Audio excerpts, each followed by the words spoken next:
Hi Taurus, welcome. This is the Feminine Inquisition. We're doing your eclipse reading.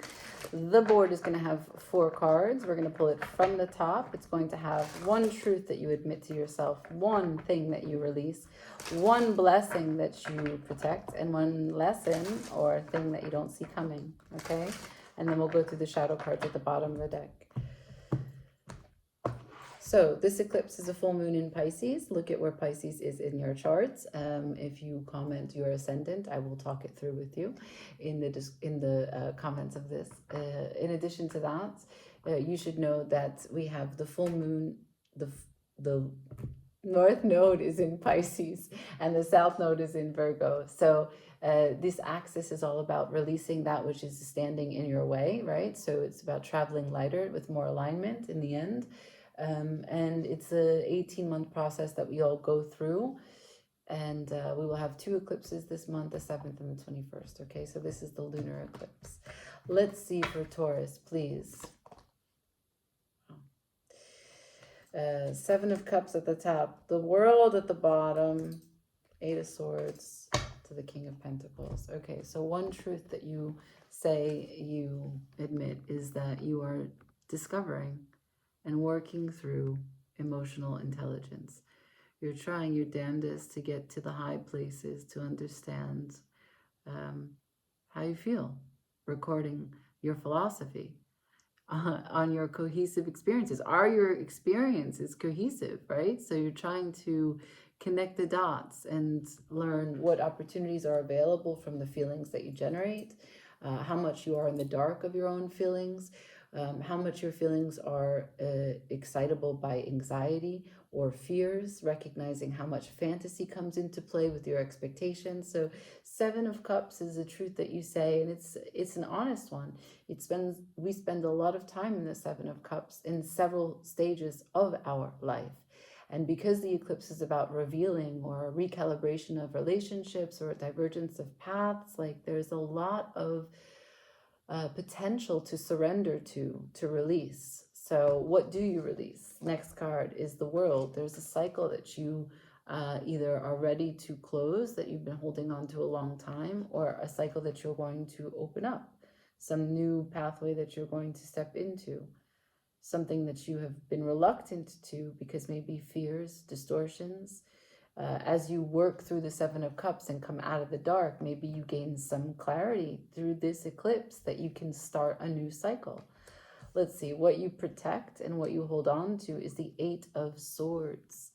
So normally this is a kind of self-limiting structure in the mind that like each one of those swords you put in place to stand in your way, but then you don't move and you don't know how to think your way out of the situation because you're boxed in by your own thoughts. And it's really hard because in the end, it's your thinking that needs to unthink the thoughts that put you into this fixed place in the first place. So it's a very challenging card, but it's all about your power of your mind. This is learning what your philosophy has been and how it has been inconsistent with what you want available in your present experiences. So if this is what you're saying to me is what you hold on to, you don't mind being stuck, that's willful ignorance.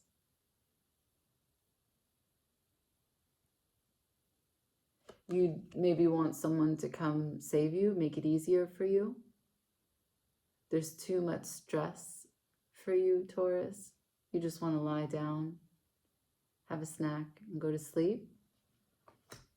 Let's see. The lesson that's coming that you don't see is the King of Pentacles. That's a great energy. That would be you leveling up, right? If Taurus is the kind of baby of Capricorn, this is where you go to next. The King of Pentacles is the kind of energy that is prepared, ready, responsible, intelligent, and knows how to maintain all that in his material world, that, you know, all the things that he's come to rely upon, that he cares about, that he needs from, he's going to give to, right? He's a very reciprocating energy.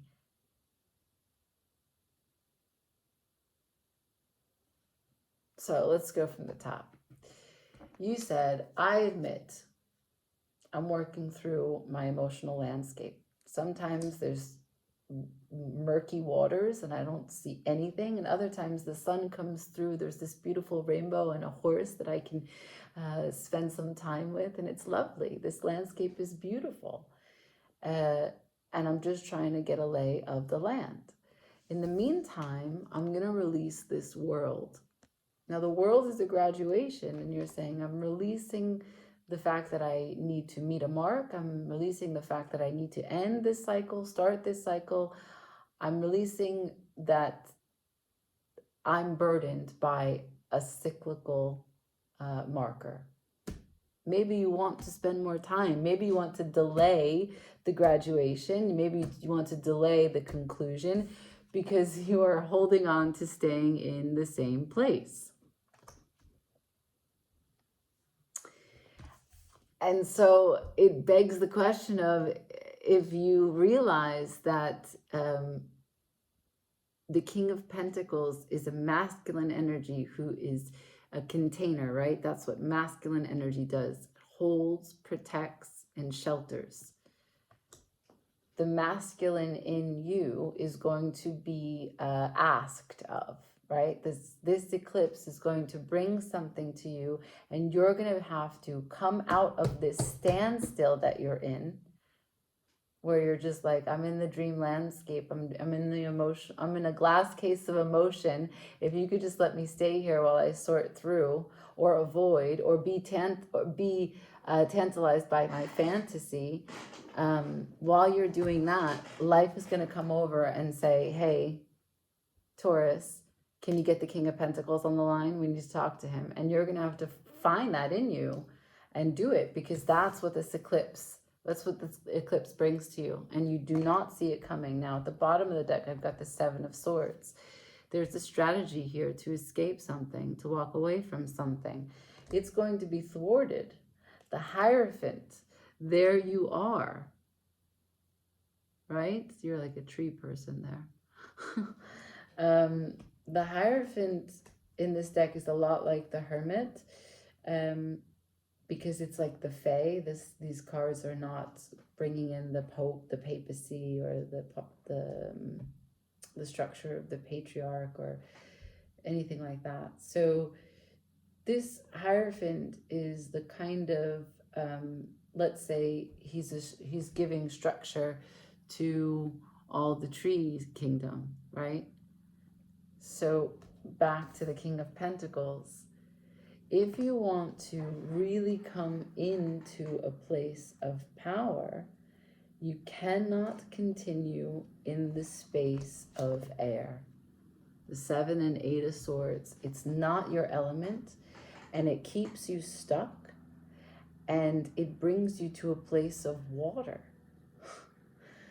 And I find that it's interesting because the world is what you release, and that's Saturn, and Saturn is in Pisces. And so that's going to have a piece for you when you look at your chart to see what house that exists in. Write to me in the comments if you want me to go through it with you. And then we come after the Hierophant, you've got the 8 of Cups here, which is walking away. And the 8 of Cups is Saturn again in Pisces.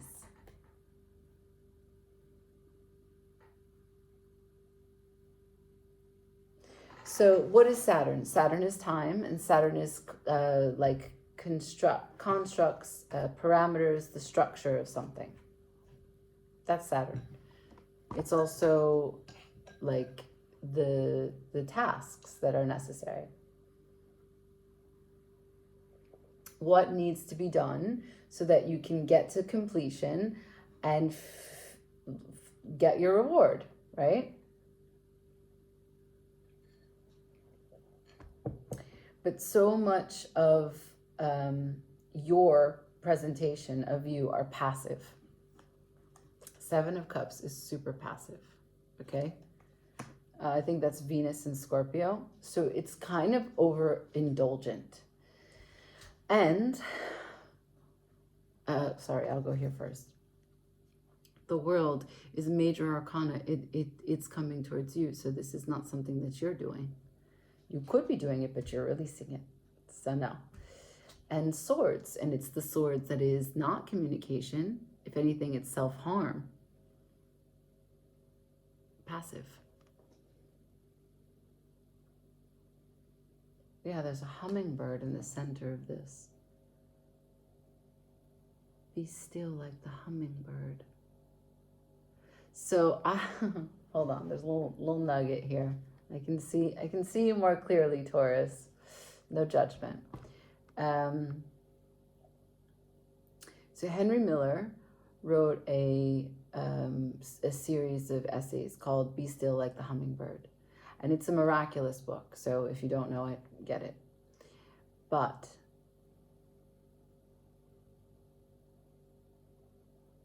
the important thing for you to recognize, I'm going to show you the hummingbird.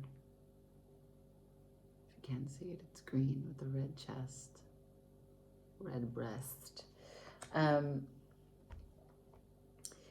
Be still like the hummingbird is one of these kinds of things where you're in a state of flow, because the hummingbird can only be still through the quickest flapping of wings, and it's an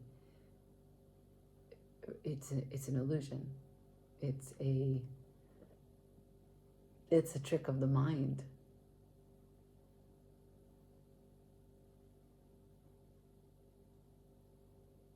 The optics are not what they seem.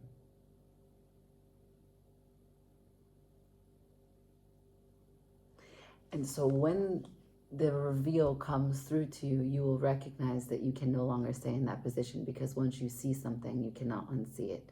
And the King of Pentacles is not going to be shy to protect, to rectify, to return, to tear down, to have words with, whatever it is that the King of Pentacles is then going to move for.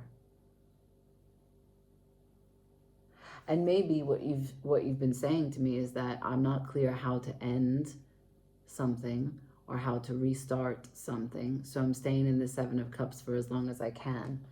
But this moon will show you that what you've been seeing has been an optical illusion, and your strategy for leaving it behind is actually something that you're deeply connected to, and is the greatest expression of your highest self, because it's not really working.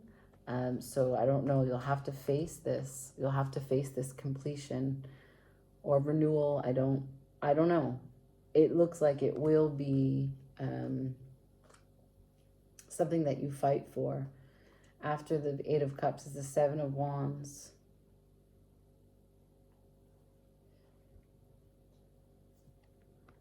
It would not be fair if I clarified, because I haven't clarified for the rest of the team, but okay. Just to know what this world is for Taurus. Can I see the world for Taurus?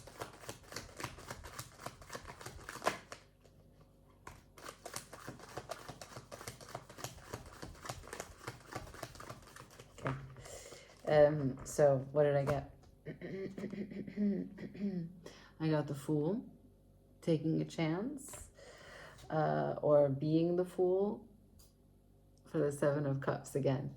So what does this world mean? And you're telling me I am having a spiritual journey, and I'm trusting that there is wisdom here. And until I am illuminated by my own projections of my emotional